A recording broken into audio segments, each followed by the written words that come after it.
first half today, 1939 to 1941. But before we actually get into the war, we're going to talk about some things that have changed since World War I. For example, the uniforms have obviously changed. You have new weapons and a lot more helmets, for one, for both sides, not just the Allies, but also the Axis. And also, some very unnecessary elements of the uniforms have been gotten rid of.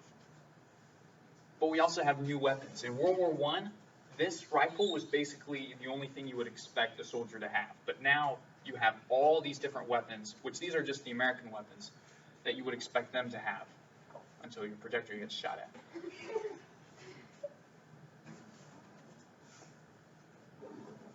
We also have a blue screen. Well, we also have new tanks whenever it'll get there, except the whole point is for you to get to look at them. So, yes, we have new tanks. They've been new and improved since World War I. New planes definitely look a lot better, and also new bombers. In World War I, the bomber was invented. But what was a bomber? It was a scout plane with a pilot and a guy behind him who would literally take out one bomb, lean over, and drop it. That was a World War I bomber. They eventually built better ones at the end of the war. But as you can see, the bombers have gotten a lot more deadly, and bombing raids could level an entire city in one attack. We have some new inventions. We'll get into some cooler inventions. Moses, you get to be in the boat because you're going off to war. Congratulations. We have some new inventions for World War I. There's going to be some more interesting ones as the war progresses, but at the beginning, we have ones like radar to combat the new planes, flamethrower tanks, because we have new bunkers where a tank can get up, but it can't destroy the bunker. And a troop with a flamethrower could get everyone inside, but they can't get up. So you have new necessity inventions like that. Computers invented in World War II. Up to this point, a computer was just literally a person who computed. Those are there to crack down on enemy codes. Well, you saw the pictures. At the bottom, you had a bazooka to take on the new tanks. And in the middle, you have, this device is called a hedgehog. You put it on the back of destroyer ships. And basically, it's a lot of large grenades that would shoot out in a giant ring. And because the ring was just slightly wider than a sub would be long, it didn't matter if the sub was here or here or here. As long as you put it kind of where the sub was going to be, one of these grenades was going to hit it. And now we get to talk about what actually started the war. We're going to talk with Italy. Italy was on the winner side of World War II. They didn't get as much territory as they wanted, so they're kind of disappointed. But their economy wasn't ruined. As far as the war, they only fought a tiny bit up here, so they're doing pretty good. And let's say I'm the king of Italy in 1922. We won. We're doing great. We don't want to start another war. I do. Who are you? I am Mussolini. And what are you doing here? I'm going to unite the Italian people under fascism and recreate the Roman Empire. You're just a normal person. How are you going to do that? They think that I'm minister. You can't make me do that. I have an army waiting outside. Okay. You meet Prime Minister. Right. But prime ministers don't have much power. So... No. Definitely not. Remember the army? Okay. I'm out. You can be king. King Mussolini. No. Even better. Dictator Mussolini. I must rebuild the army and make plans to take over the world.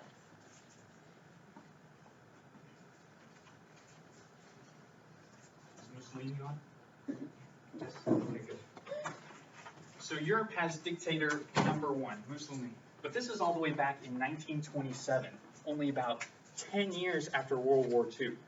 So Italy, as I said, they want to become this big power. World War I, they weren't this big deal, so now they're becoming a big power, but they want to take over new territories. So they take over a tiny country in Europe, mostly taking territories in Italy, except still not a big deal because some of the big countries they're taking over are still fighting with literal bows and arrows against their tanks. Then we have another country, Germany. Germany was absolutely wrecked by World War II.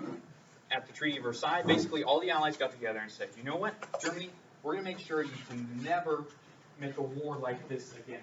So, we're going to make sure you can only have 2 times. You have to get rid of your entire Air Force, get rid of your entire Navy, and we'll take some of your territory too. So I'm the president of Germany, it's 1933, and we really don't want another war. And who are you? And what are you doing? The Treaty of Versailles has made our country weak and ashamed of us. My Nazis will bring all German people together and make a great empire. You're just a normal person. Then make me chancellor. Well, chancellor's a pretty powerful position, but you can keep the communists from getting too much power. And I can keep you from getting too much power. So, sure, I'll let you be chancellor. I also have an army on the side. Oh, you do? Yeah, definitely chancellor. Wait a minute. Chancellor doesn't have a lot of power, does it? But Hitler wouldn't need a plan to get rid of the president, because in 1934, President Hindenburg of Germany would die of natural causes. So now, Hitler is the new president. Yes, President Hitler. How great. Even better would be if I combine the presidency and the chancellorship. Führer Hitler. Yes. So now Germany, they have taken control, political control of Germany, and they're going to start taking over.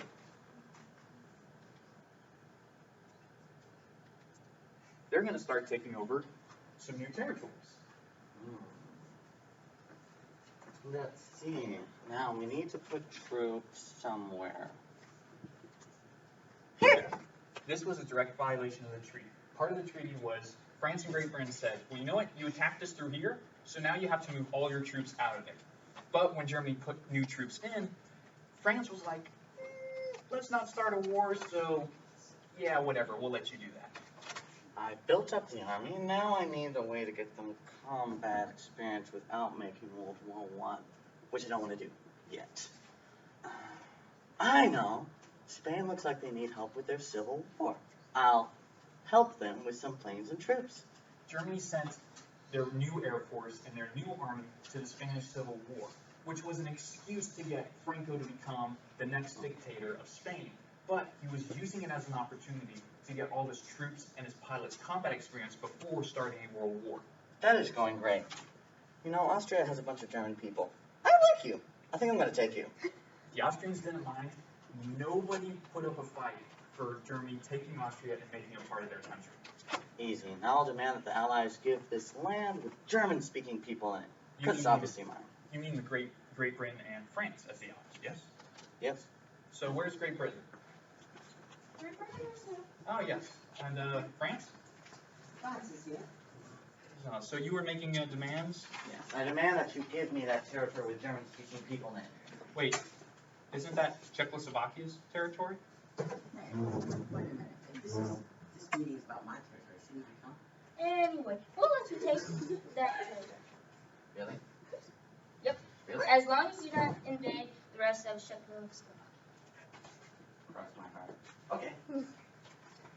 Good job, Great Britain. You have ensured world peace for several more years. This day will be remembered for... Germany is invading the rest of our territory. What? You lied to us? So... That's it. If you invade anywhere else, we'll declare war. Okay. Well, you had plans, didn't you? Oh, no. Alright. I want it, but I also want to invade Russia. And I don't want to start World War I yet with 2 fronts again. I need to make a deal with Russia. Russia is happy to make a deal with you. What would you like to do? Russia? How about we invade Poland? Okay. Poland together? You get 1/2, Ah. I get the other half, and I won't invade you ever in the future. I absolutely promise. It's a deal.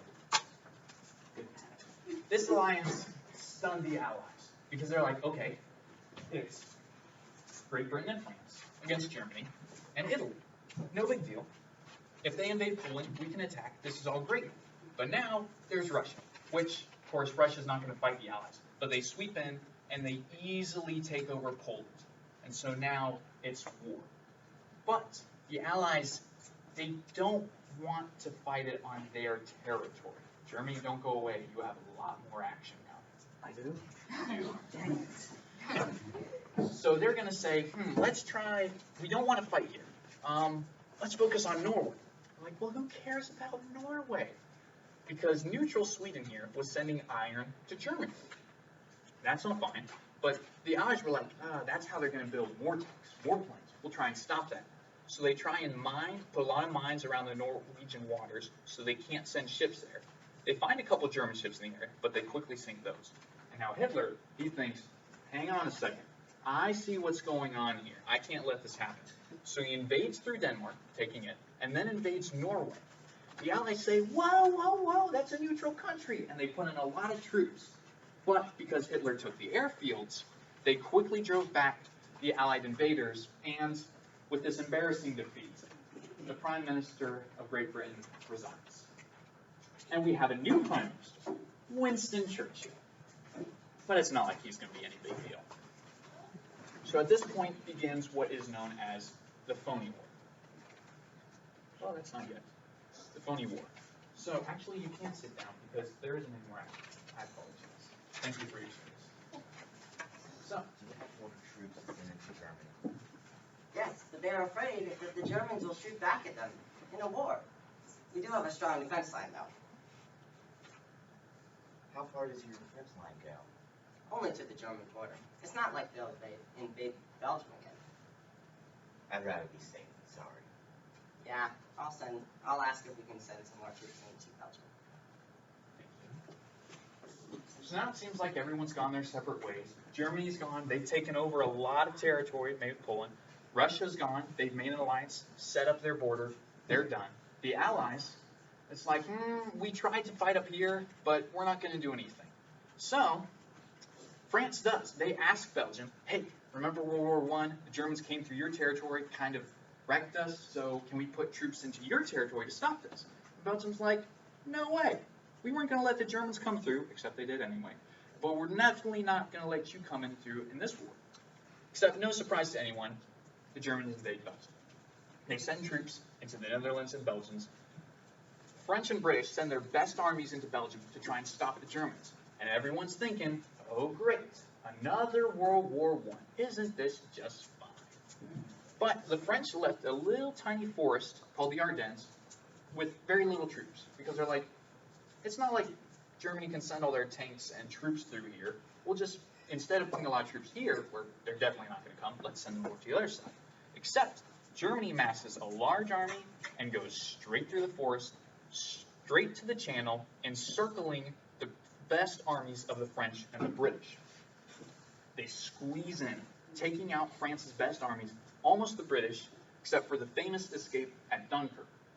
And with France's best troops out of the way, and all of the British troops now back at Britain, Germany quickly breezes through the rest of France. And after the fall of Paris, France surrenders.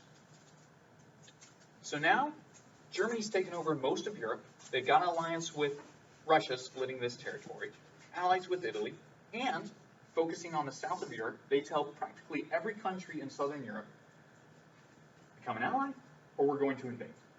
Most of the countries are like, okay, I don't want to die. Sure, I'll join your alliance. But some countries like Yugoslavia and Greece are like, no, we're not going to let you do that. We're going to fight you. But they're ultimately defeated, despite the best efforts of the Allies.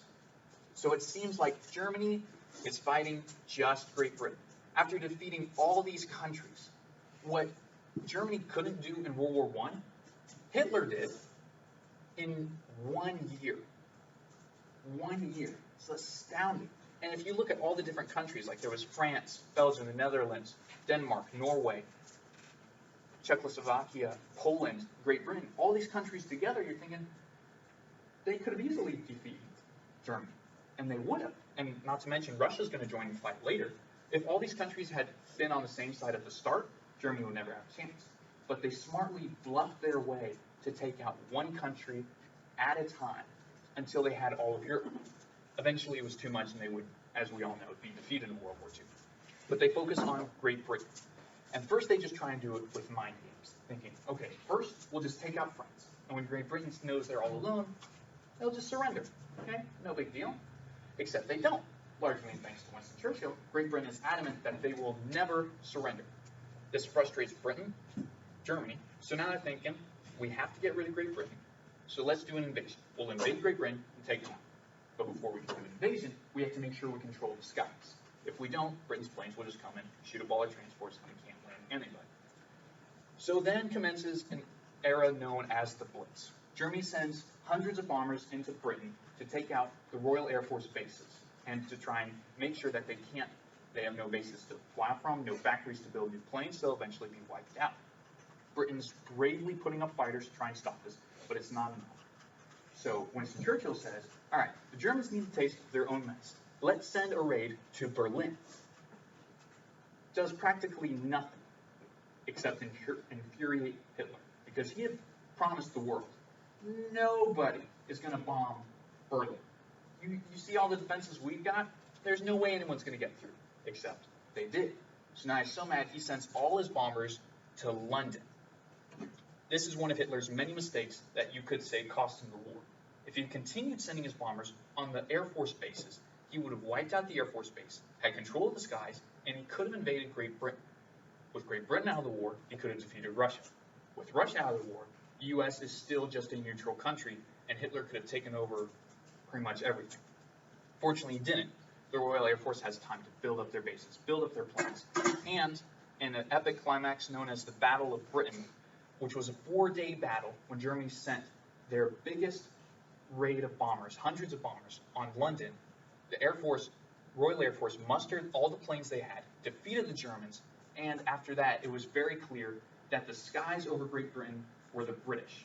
The Germans then had to give up on the invasion. So, having given up on the invasion, this is where Europe sits. Great Britain's held out in green. Germany has taken over all this territory in black, or made all of them their allies. And then there's Russia. But Russia is actually sending materials to Germany, important things like iron ore, gas, petroleum. So you think it's fine.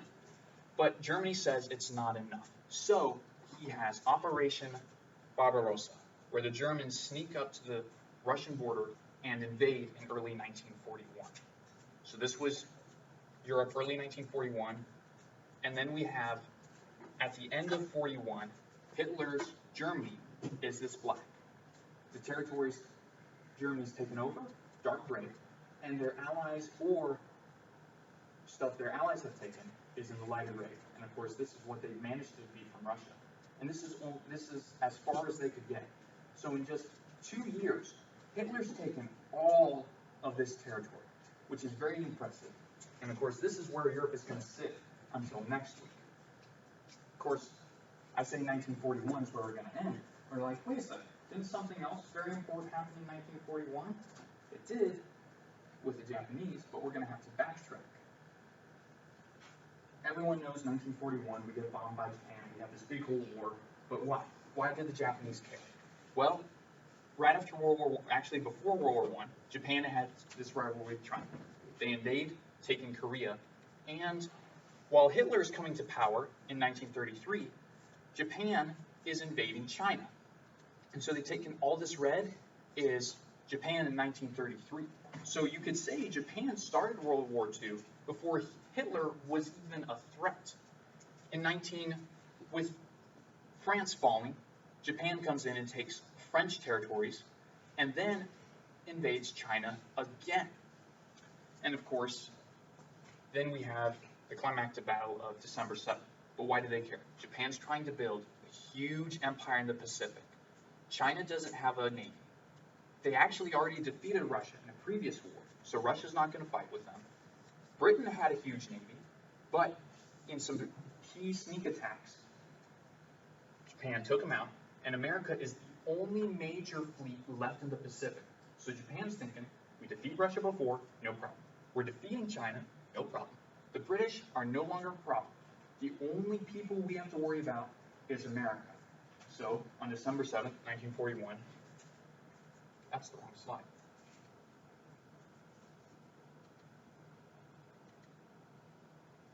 December 7th, 1941, as FDR would say, a date which will live in infamy.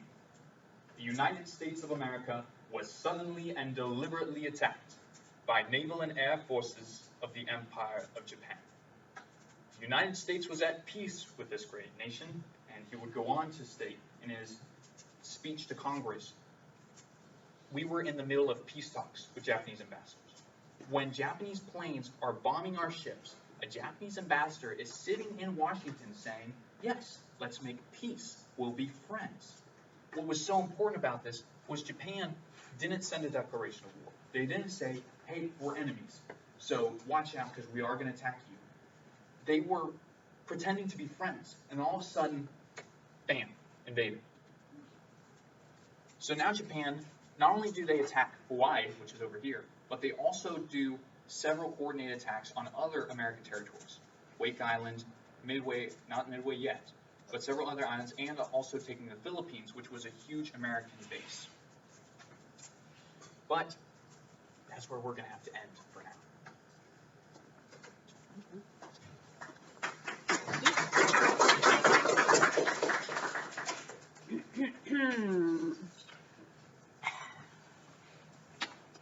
All right, ladies.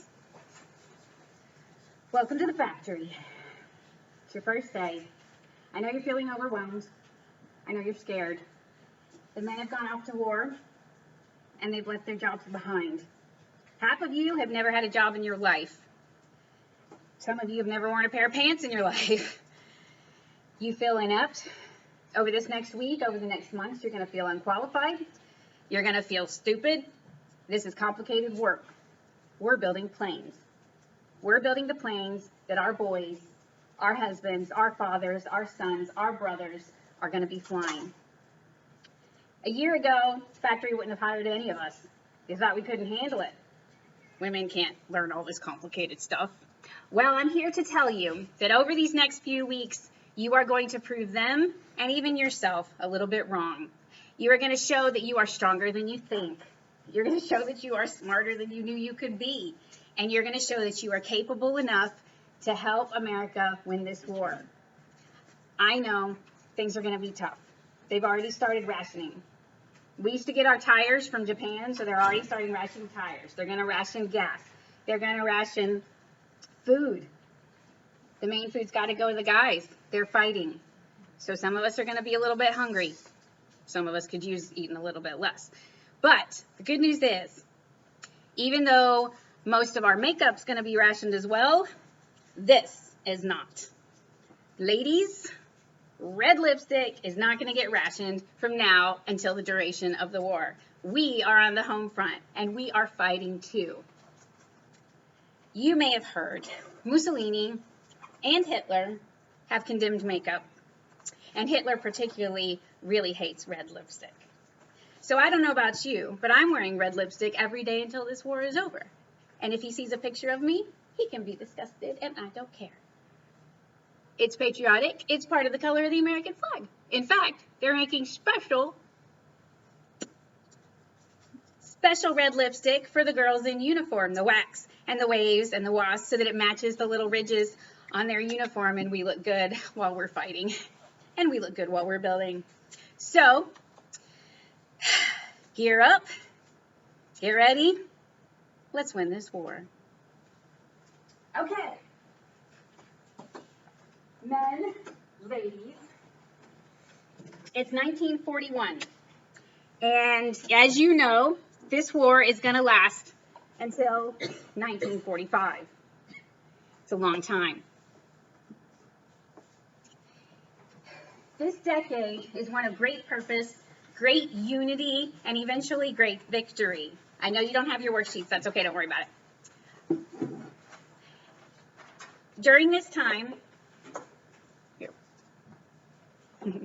the population was 132 million people in America at this time. That's not a lot, but pretty much everybody in our country was part of the war effort in one way or the other. America got completely unified. We were attacked from the outside, and we were going to do something about it. I don't think we've ever been unified before or sent in a way that we were during this time, except for maybe the week or two after September 11th, the other time in American history when we were attacked from outside without warning. We don't like that, and we do something about it. The minimum wage at the time was 43 cents, and I'm assuming that was for a guy. If you were a girl, you should expect to get paid less.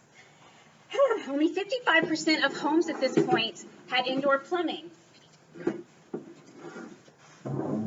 Now, we're going to look at a catalog from 1942 for a little bit to see kind of what's for sale if you want to order some Christmas presents. This is the fashion of the time. It goes from being very glamorous, if you could afford it during the Great Depression, to very, what we call utilitarian, whatever the word is, practical. Not super fancy, not super frilly, because most of the fancy and frilly stuff, we can't afford it, because we need all those materials to make the materials so that the guys can fight. If you notice, even in the catalog, the people you're buying for are in uniform.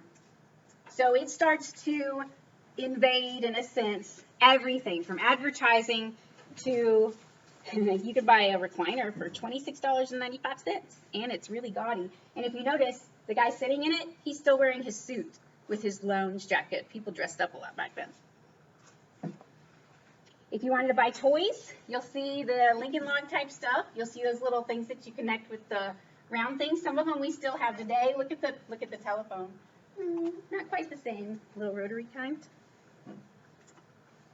And you could buy slippers with heels. What on earth? I'm thinking a man must have come up with that idea.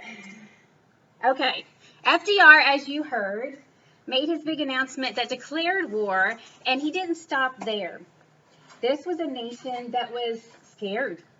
We were not a prosperous nation. We were not a rich nation. We'd been attacked. What are we going to do? Now we're part of this war that we wanted to stay out of. He would get on and he would talk to the people and on the radio. So we're not talking TV at this point, on the radio. At this point, in 1940 particularly, over half of the people in America did not even know that FDR couldn't walk. He did a good job hiding his disability when he campaigned and at the beginning of his term. And so he got on as kind of a father figure. It's going to be okay. We have nothing to fear but fear itself. We're going to win this war. And he would get on and talk to the people, and they trusted him, and they felt better about what we were doing. As you can see, he doesn't look like a guy with polio who needs a wheelchair.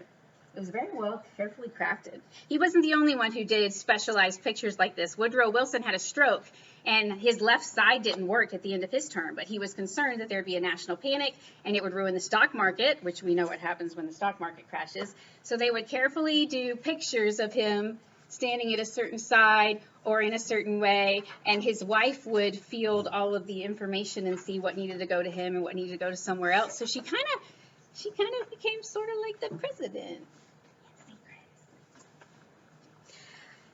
The men are leaving. So maybe you've been dating this guy for a week, but he's going off to war and he may never come back. There were a lot of very hasty marriages, real quickie marriages, people getting married before the guy goes off to war, and they weren't super fancy affairs because everything was rationed. Silk in particular, so all of your silk stockings needed to go to help make parachutes. And other things, your girdles, which we don't wear anymore, praise God, but they were made with rubber. Well, they need rubber, so you got to give your girdles. Some people were actually literally sending their girdles to FDR in person over the mail. It was a tough time. Kids were saying goodbye to their daddies, women were saying goodbye to their husbands, and some of them, it was forever. But there was a very unified concept. In America, we had it a little bit different than a lot of the rest of the countries because the war wasn't here. It was over there. We were sending everybody over there. And so America was able to shield and protect the information that the American people got back home, and they did so. It was kind of sanitized, very positive, very upbeat, very, this is good, everything's going to get taken care of, we're going to win the war, and then our boys are coming home. This was the time of 40s glamour, if you could afford it. This was the hairdo. I still can't figure out how they did it, but it looks real pretty. Notice the red lipstick. But the war has begun, and the glamour is over, girls. It's time to don the coveralls. It's time to roll up your sleeves. It's time to put your hair up, none of this glossy stuff. And if you run out of makeup, sorry, make do. If your stuff gets holes in it, make do. Make do and mend, as it says. There was all kinds of propaganda to help the American people function with less. And the girls went to work. Here's some of the things they did. This wasn't just little piddly stuff that American women were doing. They were building bombers. They were putting together bombs. They were making engines. In fact, there was one factory that had half of their workers were women, and I believe they made 12,000 bomber airplanes for the war. They were putting out, as far as the entire country, they were whipping stuff out. They were making the bombs, they were making the planes, you know, get them out, get them out, get them out, because we need these things right now. So they needed steel, they needed rubber, they needed all these materials, they did all these drives. Bring in all your cans and stuff. Let's make stuff with it. Ammunition. The ships, a ship that used to take a year to assemble, we were putting them together in 17 days and getting them out there so that the guys could use them so we could win this war. The women were working hard. They had one purpose in mind. They loved their country. They loved the men that they sent away. They wanted them to come back. And the more they worked and the harder they worked and the better job they did, the sooner everybody could come home. So the draft was ages 18 to 37. So think about the people you know. The guys, my son, your dads, some of them, your brothers, your uncles, your friends. They're all gone. And you get to have a job.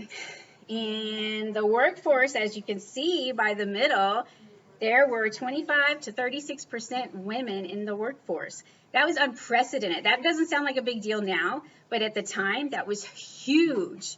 Huge, because typically a woman stayed home and she stayed in her kitchen and she was a housekeeper and she wore heels and pearls and had pretty little dresses, and she made the world a beautiful place. And now all of a sudden she's getting dirty, she's assembling engines, she's doing all these things that in a way some men thought that she wasn't capable of doing. So they're going to be pretty surprised when they get home and find their wives pretty smart and savvy. Now, you see pictures of it, and it is kind of glamorous, and it's young, beautiful women all dressed up, and Rosie the Riveter doing the "we can do it" thing. But if you look at this picture, you can tell it wasn't really. After a while, the glamour wears off. We're talking 4 years. These are just regular women. They got their hair up. They got their clothes on. It's tiring. It's hard work. It was tiring. It was hard work. They did it anyway, and they should be proud. These are the things that they made, which is totally amazing.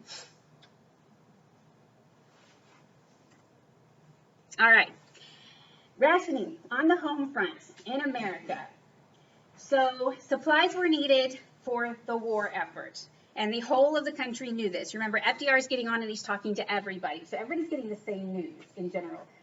They're getting the same messages, they're getting the same propaganda, as you call it. Propaganda isn't always a bad thing. It's basically just information that's trying to help people think a certain way. So they are like, okay, the supplies are short. We've got to ration things so that we don't run out. Now, you guys know a little bit about supplies being short. Remember 2020 with the toilet paper? Okay, so it's like, oh, supplies are short. So did that mean everybody in America was like, that's okay, we're nice people, we'll share and everybody will have enough? Is that what happened? No. What happened? They hoarded, they grabbed, people got entire cartfuls, and then there wasn't anything left for the rest of us. Don't have time now, sorry. So, by example, well, candy corns. We need candy corns. Food, all right? Now, the boys' candy corns are all rationed out because they get their meals. They get their meals packaged already, and so it's already, you know, putting exact numbers and that sort of thing. Go get your rations later, boys. Aww. They're going to get their rations when it's time, but what about the rest of us? What about everybody else in the country? Well, so the grocer guy, who usually has enough candy corn for everybody, now he's got a shortage. And you find out there's a shortage. So he puts it up and he opens the door. And what's going to happen? Oh my word. Hey, do whatever you have. Doesn't work out too well. Because all you nice people are still sitting there saying, hey, wait a minute, candy corn. So as you can see, it's not going to work out. So America gets this idea, well, pretty much other people in the world were doing it too. they start official rationing.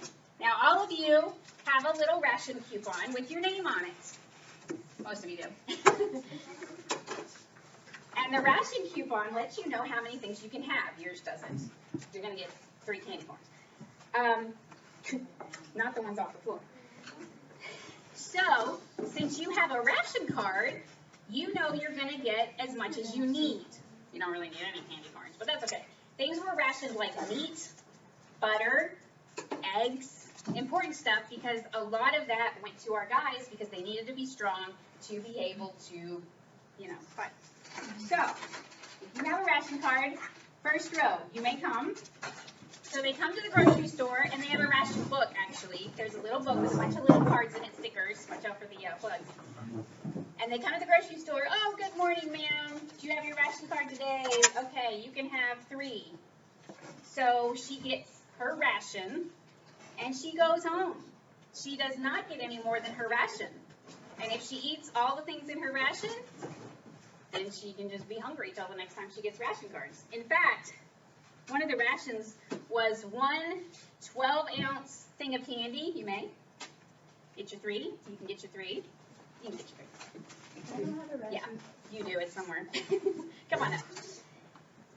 1 12-ounce thing of candy per 4 weeks. Think about how much candy you eat in 4 weeks, and imagine quitting that and you get 1 bag every 4 weeks. So things changed in America. Second row, you may come. Things changed significantly. You may turn in your ration cards. You may get your 3 candy corns and no more, because I'm watching. Mr. Ryan, would you pass out the rations to the men? We get 3. And this was the way that everybody could get enough. Third row, you may come. And Americans agreed to do this. A lot of things were rationed. It wasn't just food. There were clothing rations. You may be short one because we have some extra students. Daniel, you can be responsible for making sure the other people get what they need. You're the leader of this army. This is the concept. So there were a lot of posters all over the place. Do you remember the pandemic when every once in a while you see a poster that says wear a mask, or a poster that says, if we all work together, then it's going to be better. You can come up. So this was the idea. Here's hoarder lady. Shame on her. If you don't ration, she gets it all. And this lady has nothing for her children. They're hungry. But if we ration, she gets the same amount as she does, and there's enough for everyone. That was the idea. Maria, you want to come up and get some for all of your ladies in the back? Yes, 3. All right. This was the rationing for 1 person, 1 adult, for 1 week. This is how much cheese you get, 2 ounces. 1 egg per week. So that's for all your cooking, your eating, everything. This much milk, this much tea, 8 ounces of sugar. So people stopped drinking sugar in their tea. People stopped using sugar. It was a lot. You were really scrunching down. And they added it up, and I think they talked about how 1 week was about $52 if you ate according to this rationing concept. You got a little bit of preserves every 2 months.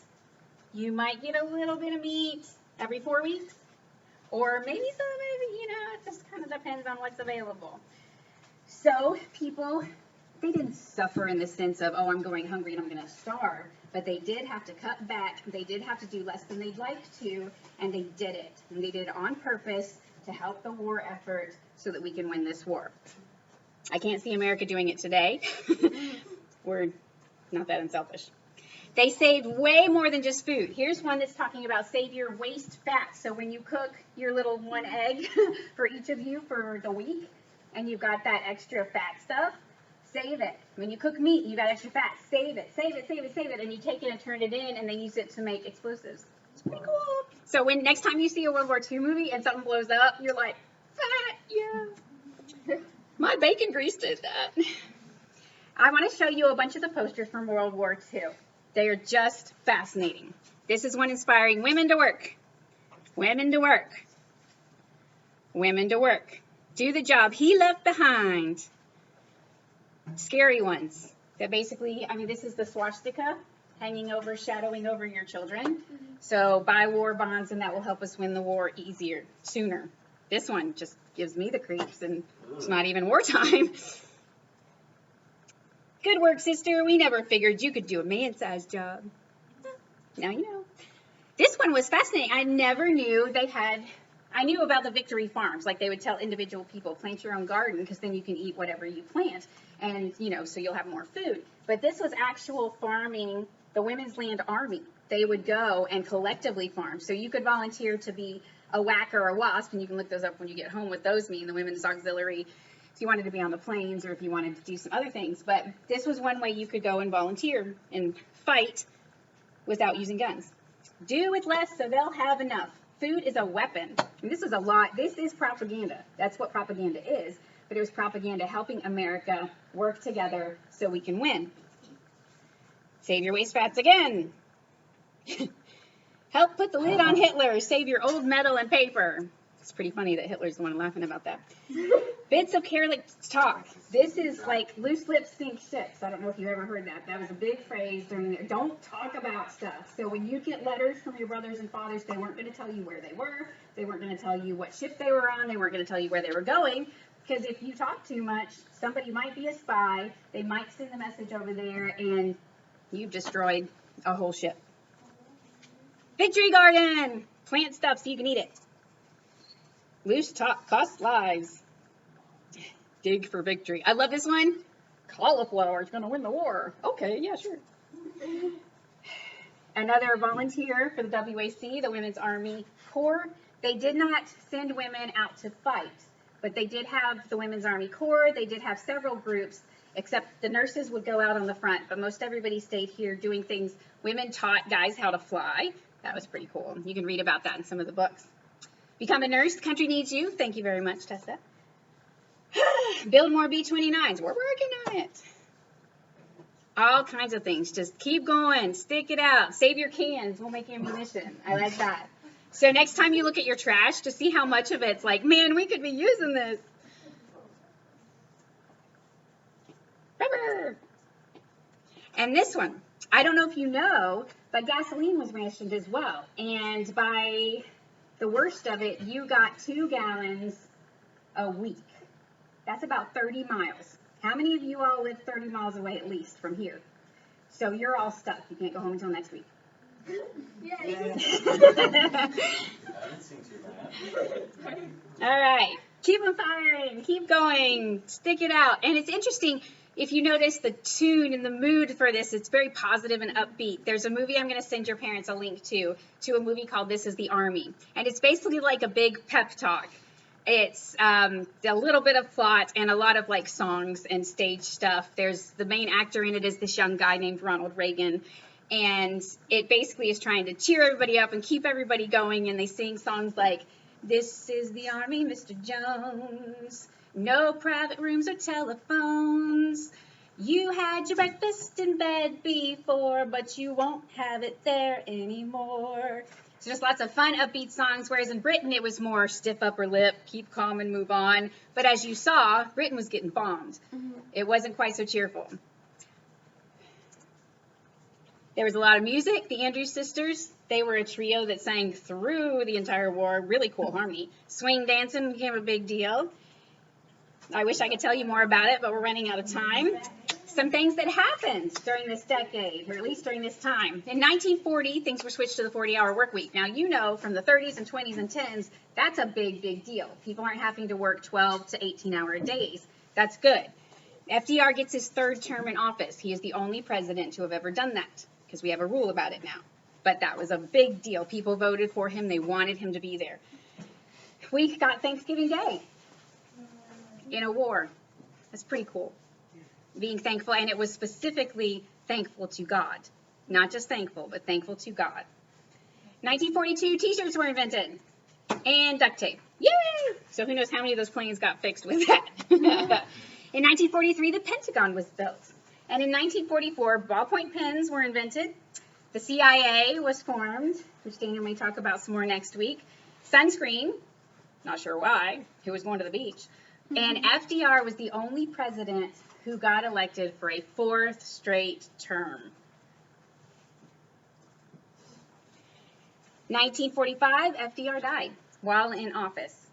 That was a very big deal. He had gotten them through the war, and now that the war was almost over, he left America, and America was left with this other guy that they weren't real sure about.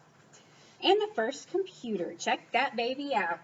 It was 80 feet long, 18 feet high, and weighed 80 tons. And if you notice, who's working it? It was women.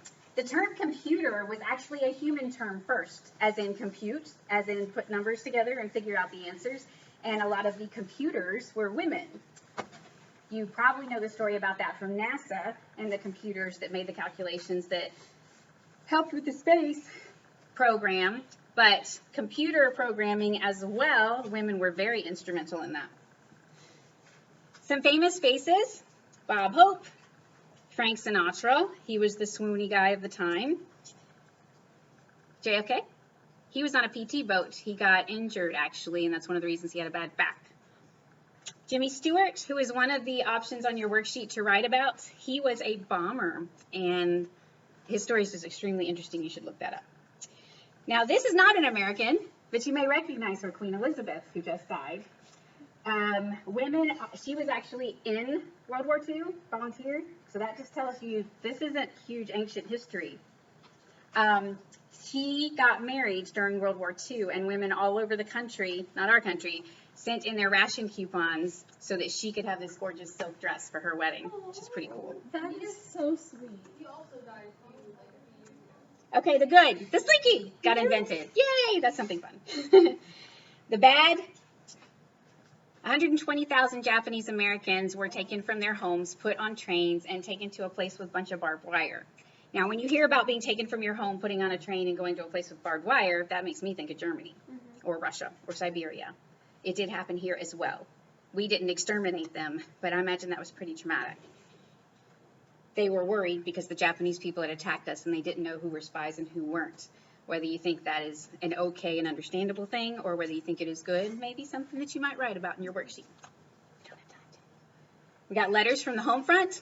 They were usually very positive, regardless of how terrible things were, because you were supposed to stay upbeat.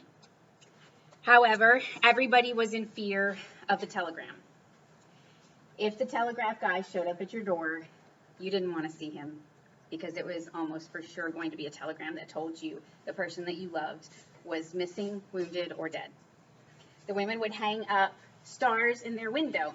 The blue star meant you had an active duty person in the military. The gold star meant that he had died. And there were people with multiple stars. It was a tough time. The weird. Gotta have that. It's not that these guys are super strong. This is actually a blow-up tank that was used when we wanted to make them think we had more material than we did. It'd be pretty fun to play with after the war. Maybe Daniel will talk about that next week. Okay, slang for the guys. I'm just going to go through these quick because I need to talk about a couple things. A misery pipe was the bugle. A chow hound was some guy who was always in front of the line. Lay an egg meant to drop a bomb. A gravel agitator was an infantry man who was walking around a lot. Hash burner was the cook. Dog show was a foot inspection. Yeah. A pineapple was a grenade. A pep tire was a donut. And OAO was your one and only. Next week, we're going to delve into more of the war side of the war, and then we're going to talk about the 40s post-war, what happened when it was over. For now, see you next week.